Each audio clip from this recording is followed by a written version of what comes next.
Charan! Oh, meron ako na imbak dito na gatas para kay Zuri. Bakit parang iba tong lasa ng panhan?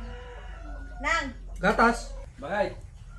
Timplahan mo nga ako ng gatas, papakain lang ako ng manok ha? Oh, Sarapan sure. mo, sarapan Sige, mo.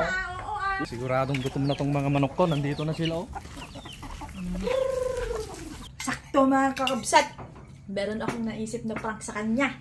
Charan! Oh, meron ako na imbak dito na gatas para kay Zuri. Tapos meron akong bagong napam dito. Ito na lang, para mas madali. Tapos, kailangan itong ipainit muna kasi lumamig na galing sa freezer. At ganito ang ginagawa ko para maging uminit. Ayan.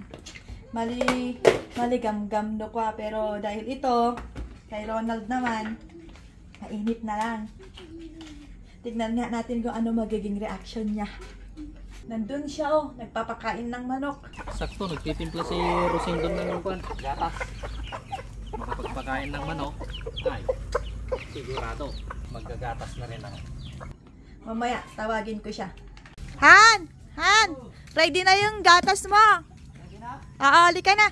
Hi! Up! Asan dito yung gatas ko? Yung black. Yung black? Ano, yan. Oh, meron ka pang pabuko-buko pa dyan ah. Siyempre meron pang partner niya. Sarap naman na ito. Sarap no? Oh. Yan. Partner niya? Partner niya Oh. yan. Sarap na ng gatas na to. Bakit parang iba tong lasa ng panhan? Nang, Gatas? isabi mo yung pinakamasarap na gatas yung titimplahin ko. Kakaiba tong gatas na to ah. Ano lasa? Malilamnam. Ngayon lang ako nakatikim ng ganito. Malinamnam na matamis-tamis. Oh, ba't ka tumatawahan? Siyempre, nasarapan ka sa timpla ko. Dabis ka talaga magtimpla ng gatas naman talaga. Siyempre, para sa'yo. Parang ngayon lang ako nakatikim ng ganito. Imported ba to? Oo, imported yan. Sarap yan. Ba't ka tumatawa? Ba't ka tumatawa? Ganun talaga. Tingnan mo. Siyempre, sabi mo kasi kanina, di ba? Masarap. Sarap talaga oh.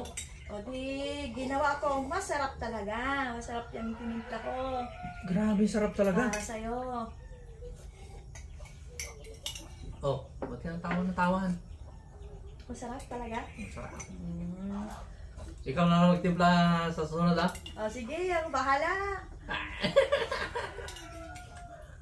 Ay, nilagay mo dito. Siyempre, pagmamahal. Oh. Bukod Grabe. sa natitimpla, pagmamahal. Sweet naman ang asawa. Siyempre. Sarap talaga oh.